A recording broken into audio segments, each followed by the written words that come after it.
Alors, dans ma série des petites vidéos courtes, dont certaines durent 10 ou 13 minutes d'ailleurs, c'est donc pas des vidéos courtes, là je vais en faire une qui j'espère sera très courte. Elle va vous parler de la respiration. C'est quoi respirer? Respirer, c'est faire quatre choses en fait. C'est expirer, rester tranquille,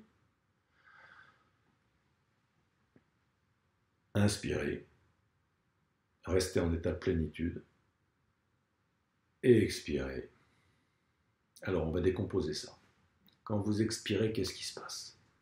En fait, vous ne faites rien, ni dans l'expire, ni dans la période de poumon vide, ni dans l'inspiration, ni dans la période de poumon plein. Car, comme je viens de vous le dire, une respiration complète, un cycle physiologique de ce qu'on appelle la respiration, ça a 4 phases que je viens de dire. Le truc, c'est qu'il n'y a rien à faire. Bonne nouvelle, c'est cool pour les feignants. Alors, expirez. Là, vous voyez la tête du mec qui est en train d'expirer et qui va bientôt mourir.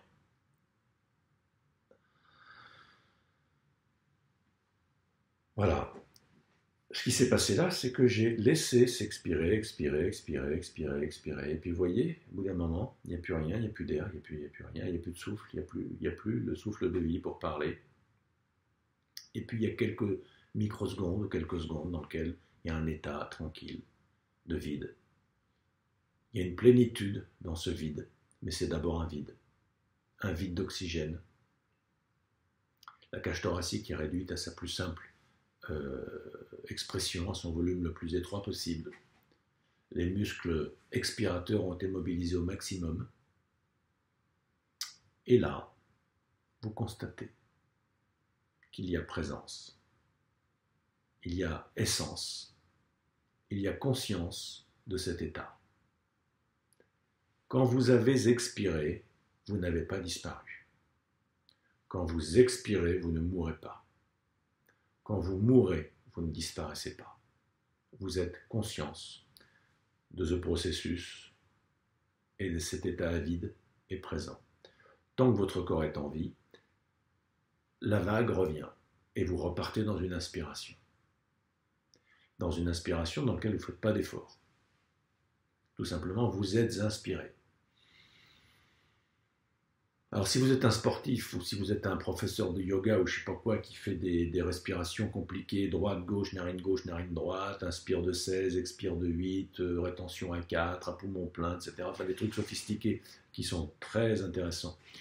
Mais vous allez peut-être mobiliser consciemment un certain nombre d'actions pour respirer, pour inspirer plus pleinement. Mais l'esprit de la vie, c'est pas de faire des techniques pour respirer consciemment, pleinement. L'esprit de la vie, c'est d'être respiré pleinement parce qu'il n'y a pas d'entrave à cette respiration naturelle. Il n'y a pas besoin d'avoir des techniques. C'est pas mal les techniques, si vous voulez. Ça permet de vivre une expérience un peu décalée. Mais on ne passe pas son temps à vivre des expériences décalées. On passe son temps à vivre une expérience plénière de ce qui est vrai, de ce qui est présent. Et pour ça, il y a à laisser respirer. Alors vous êtes attentif. Je fais ça avec mon oreille parce que je suis un peu auditif. Et pareil aussi que je suis visuel, j'en sais rien trop, mais enfin peu importe, je ne suis pas un spécialiste de ça. En tous les cas, quand j'ai l'impression de tourner le regard vers l'intérieur, c'est surtout l'impression d'écouter très finement, très profondément la respiration. Alors est-ce que c'est visuel de retourner le regard ou est-ce que c'est auditif que d'écouter très finement? Voilà. Et est-ce que c'est pas percevoir profondément dans les sensations aussi? Bon, allez vous y retrouver avec tout ça. Vous savez, je dis ça par rapport à la PNL qui dit qu'il y a des canaux visuels, auditifs, kinesthésiques, etc. Ce qui est tout à fait sympa. Mais et il y a moyen de se définir comme ayant des canaux préférentiels. Le problème de toutes ces histoires de préférence, c'est que quand ça fait un petit moment que vous êtes sur le chemin et que vous vous développez, ben en gros, vous avez un peu tout développé.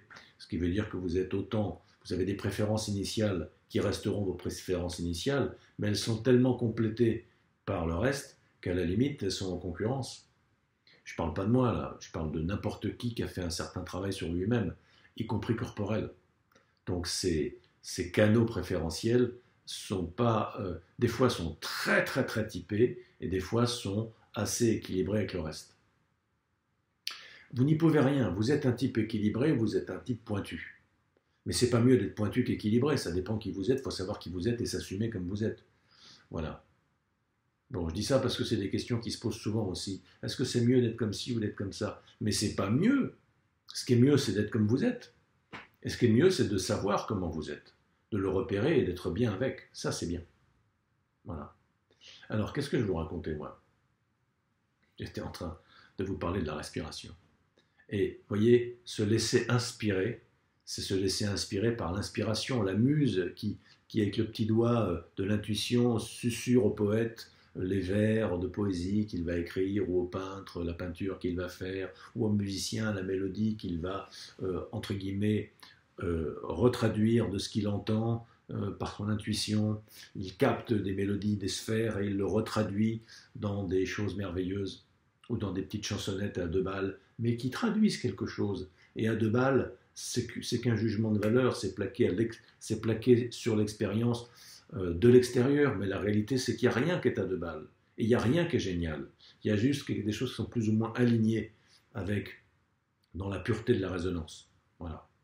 Quand c'est très pur, ou alors on en rajoute. Et quand on en rajoute, c'est à 2 balles. Quand c'est très pur, c'est pas à 2 balles. C'est la vérité. La vérité de la vie. Pas la vérité à laquelle il faut croire. Hein. Ça, vous avez bien compris que c'est pas mon truc. Mais la vérité de la vie. Il n'y a pas besoin d'y croire à la vérité de la vie, il faut juste la reconnaître. Et comment la reconnaître? En étant vrai soi-même. Là, on est en train d'être dans la célébration de ce qui est. Et il n'y a rien d'autre à faire dans la vie que de célébrer ce qui est. Ah ouais, je suis en train de faire des vidéos ce matin où j'envoie la purée. Hein. Je suis désolé, des gens vont dire, mais qu'est-ce qu'il raconte envoyer la purée? C'est de la merde ces vidéos, il n'y a rien d'intéressant là-dedans.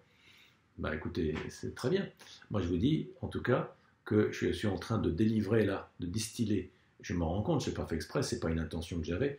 Il se trouve que transpire malgré moi des choses que je dis ce matin qui vont plus loin que ce que j'avais l'intention de dire. Bref, je parlais de la respiration, se laisser inspirer, comme je suis en train de le faire moi-même quand je vous parle, et se laisser expirer, c'est-à-dire accepter de disparaître en tant que personnalité, en tant que petit moi existentiel, celui-là, accepter qu'il disparaisse, qu'il meure, à chaque expiration, j'expire un petit peu. Et à chaque inspiration, je suis inspiré davantage. Et dans les 2 périodes de poumon plein, j'expérimente la plénitude. Poumon vide, j'expérimente le vide. La disponibilité. La disponibilité à quoi? La disponibilité à l'inspiration suivante. Voilà. Voilà ce que je voulais partager avec vous à propos de la respiration. Et cette vidéo fait 8 minutes et c'est déjà pas mal. C'est déjà beaucoup, je veux dire.